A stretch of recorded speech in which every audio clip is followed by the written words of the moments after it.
2025 means it's a new year, and that means new laws in the state of California. Coming up, I've got the top 10 craziest new laws that California liberal politicians are imposing on you and what we're doing to fight back.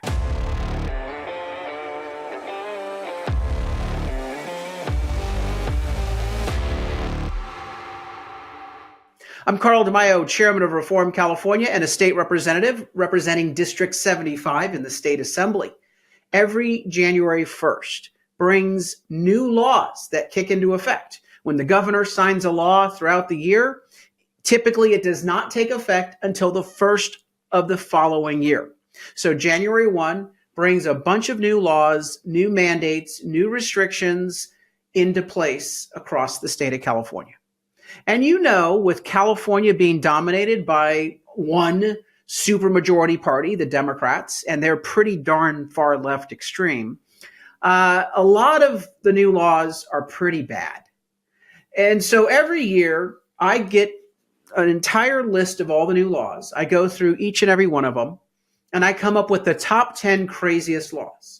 And I got to tell you, each year it gets harder and harder because there are so many bad laws that we have to choose from. How can you only highlight 10 bad laws when there are so many others? So here are the top 10 craziest new laws in the state of California. And you can find a full list of the laws that we don't like on our website at reformcalifornia.org. Please share this list so that your friends and family know just how out of control things are in California. Coming in at number 10, a massive payroll hike. All employers in the state of California will be charged more money for every single employee that they have due to negligence, malfeasance by Governor Gavin Newsom and the Democrat supermajority.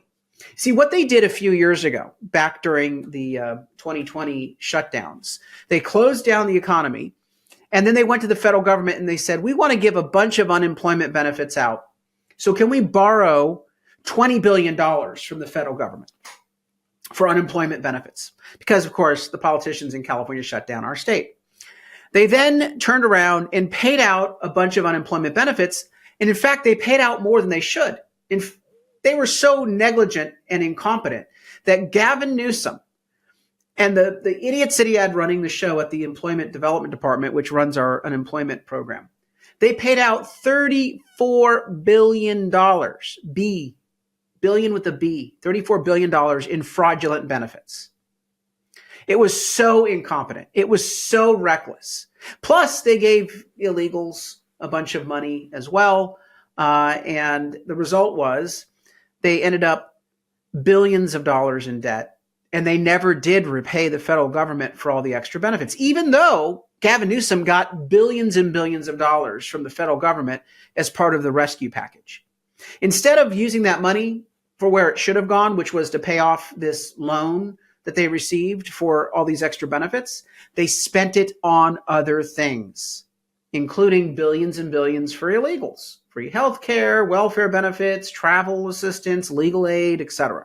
So they're spending all these billions of dollars on wasteful programs, taxpayer handouts, but they don't have the money to pay back the loan they took out for these fraudulent unemployment benefits. Well, guess what? It's now time to pay the piper. The federal government has said, no more delay. We have to have the money. So Newsom allows this to happen, and it basically imposes a new payroll tax. We're talking hundreds of millions of dollars, billions of dollars, really, immediately up front in new taxes. $21 per employee for every business in the state of California. $21 per employee. And that's going to rise $21 more every year, compounding. It's going to be exponentially increased until they pay off billions, the $20 billion debt note that they have. So that means less money for your paycheck. It also means less money for job creation. It means that we're going to be less attractive for creating new jobs in California because we have a higher payroll tax than other states. Newsom, of course, sticking you with the damage that he caused. Coming in at number 9 of the worst laws in 2025, banning local voter ID requirements. Several localities in California, including the Huntington Beach city, decided to impose for local elections a voter ID requirement. Now, this is, of course, something near and dear to my heart because I'm the author of the California State Constitutional Amendment that would require voter ID in all state and local elections. Some local governments decided to go and do this early, which is great. I want to see it done statewide by every jurisdiction we can possibly get to implement this common sense reform. But California Democrat politicians, they don't want voter ID. So they passed a law saying that it is illegal for local governments to ask for a government-issued ID in order to vote in local elections. Again, this is a local matter, local elections. Local governments should be able to decide how to run their own local elections. Nope. Not according to state liberal politicians. They passed a bill banning voter ID. It is currently being challenged in the courts. We hope that that lawsuit results in the law being overturned, but have no fear. We're working on qualifying my constitutional amendment for a vote of the people in the 2026 election. Check it out at electionintegrityinitiative.com. That's electionintegrityinitiative.com. Coming in at number 8, keeping secrets from parents. Assembly Bill 1955 goes into effect that prohibits teachers from telling parents when their children are expressing doubts or questions about their orientation or their identity. Now, the liberals say that we need to protect children from these awful parents that are going to traumatize them. Oh, this is disgusting. Parents love their children. They want to support their children. It is despicable that Democrats seem to believe that every parent out there, or most parents, or a good number of parents, somehow are these hate-filled monsters. They're not. You can understand that these kids, when they have these identity questions, they need the love and the support of their parents more than ever. They're probably confused. They're depressed. They're sad. They need that support. But parents may not be in the position of providing the best support if they don't know what's going on. So they are so intent on undermining the rights of parents that they're willing to put at risk the health and well-being of children. Coming in at number 7, related to this, in terms of the top 10 bad laws in California in 2025, Senate Bill 1283 allows schools to ban social media and cell phone use on campus, which, again, you can be for or against kids using cell phones and social media, but I don't think it's the government's decision. I think that's the role of a parent to decide for their children when they should or should not be on cell phones or social media. That being said, the liberals say that they need to protect children from these outside influences, smartphones, social media, bad influences that might be corrupting kids. But at the same time, they show their true hypocrisy because Assembly Bill 1825 makes it harder for parents to demand removal of, how shall we say, I can't say it on YouTube or on this channel because we would be demonetized, but inappropriate books in libraries. You know the controversy I'm talking about. So Assembly Bill 1825 says, no, let's keep that dirty stuff in the library and not let parents, have a role in pushing back on that stuff that's really bad influence on kids. But by golly, we got to get rid of social media and cell phones. The reason why I think the government bureaucracy wants to get rid of kids from having cell phones is so that kids can't, you betcha, can't document the bad behavior of the education bureaucrats in terms of what's actually going on in the classroom. Mark my words, that's why they're getting rid of social media and cell phones. Coming at number 6, bizarre sick leave changes. You know that California has a crime wave, right? It's something that we've all been trying to address with the recent passage by voters, the landslide approval of Prop 36, the Make Crime Illegal Again initiative. But until that takes effect, we're still going to have a lot of crime in society, particularly because we continue to see Democrats releasing, for early release, violent criminals. And they continue to undermine our police officers in doing their job every day by calling them racists, by attacking them as inappropriately using force. Again, that only undermines the profession of policing in our community. But Democrats have an idea. Since everyone's becoming a victim of crime more and more, Why not mandate that victims of crime are allowed to basically tell their employer that they're not coming into work? That's right. A new bill kicks into effect saying that if you're a crime victim, you therefore get automatic sick leave to deal with the trauma of your crime. How about this? How about we do this radical idea? Let's prevent crime from happening in the first place. That way someone's not traumatized and therefore not being called out of work at their employer's expense. Now, those are the first 5 bills, craziest bills of 2025. I want to take a slight moment to tell you what we're doing to fight back before I get to the other 5. And the other 5 are really doozies. They're terrible. We're going to continue to see bad bills like this passed by an out-of-control governor, an extreme far-left liberal legislature, until we throw the bums out of office.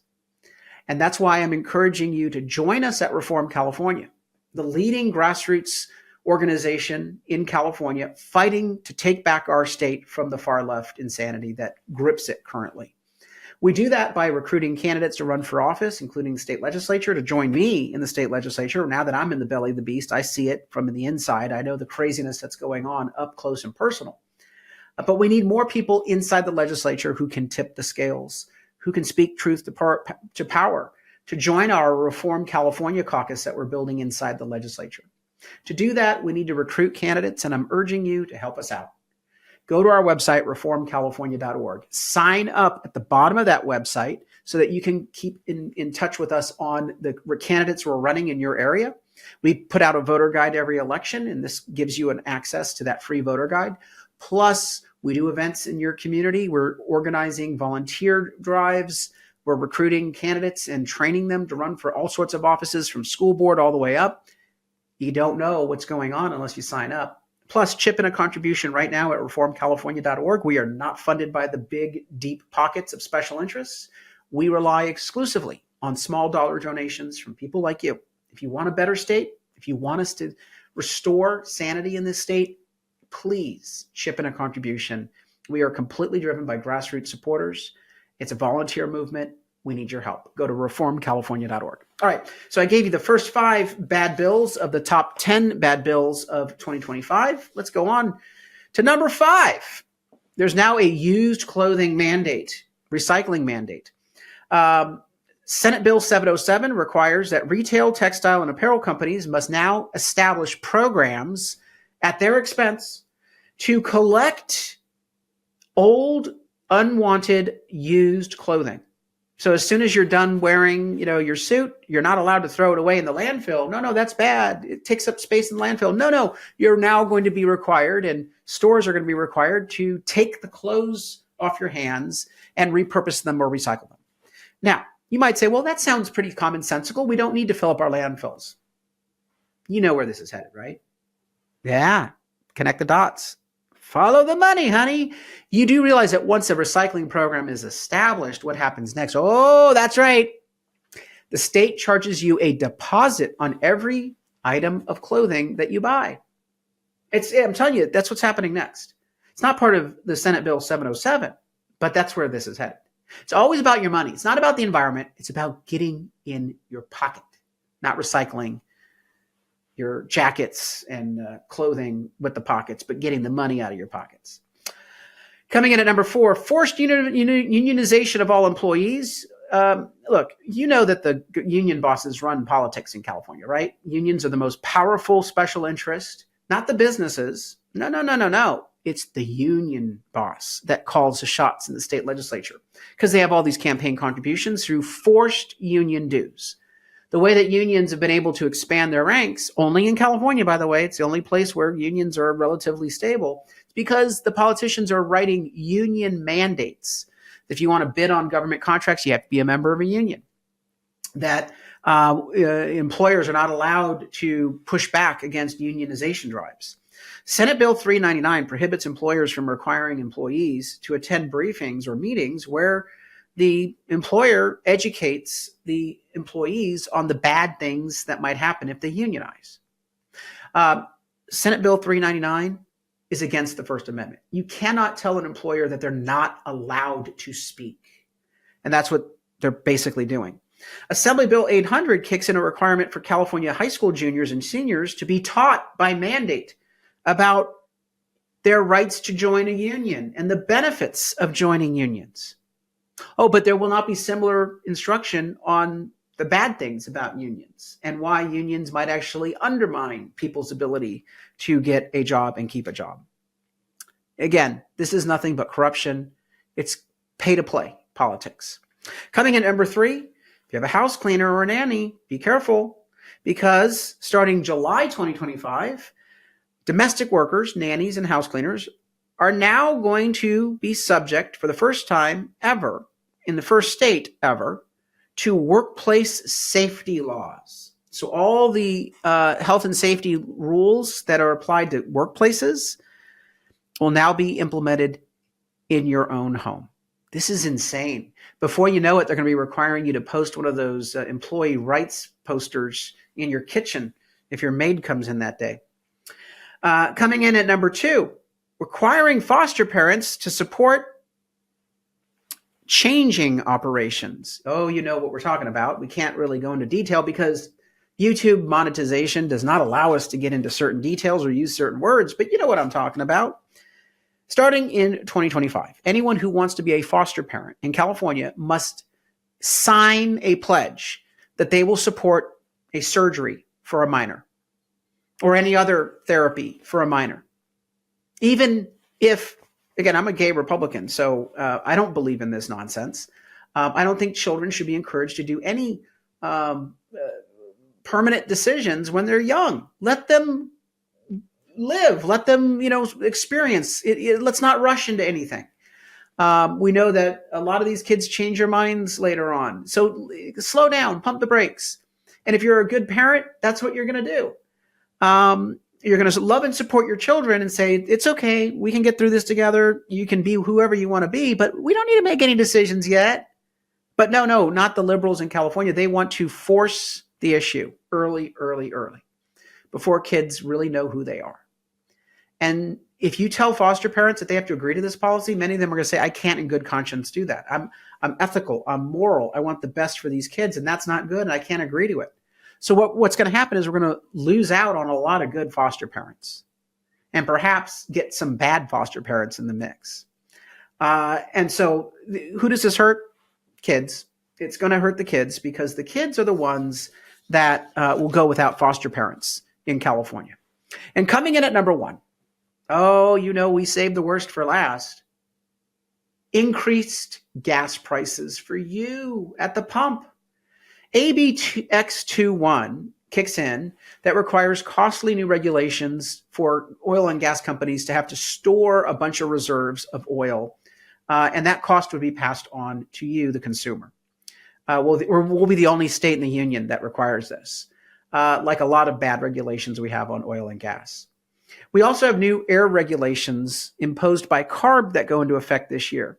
Between these two regulatory mandates that just got approved starting in 2025, you can expect a 75 cent to $1 spike in the price per gallon of gas in California. Now, let's review the bidding here. Gas is already $1.50 to $2.50 per gallon more than the national average in California. You add these extra costs, you're going to be paying $2.50 to $3.50 more per gallon of gas. That can be $2,500 to $3,000 per year if you gas up your car just once per week.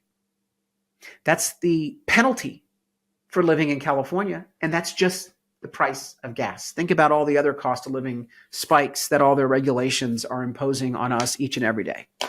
Those are the top 10 craziest laws in California that just kicked in 2025. Happy New Year, everyone. If you are sick and tired of this, please do what I asked you earlier. Sign up at reformcalifornia.org, chip in a contribution, and of course, comment in the section below on these 10 proposals and any other bad bills that you think are overreach in California for 2025.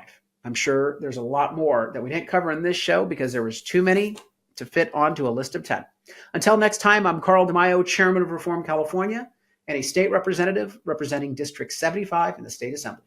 Thanks for watching, and I hope you enjoyed this episode. But before you click away, please subscribe to this channel and click that notification button so you get updated when we post new episodes. Plus, like this video and share it with your friends so that we can help spread our message across the state.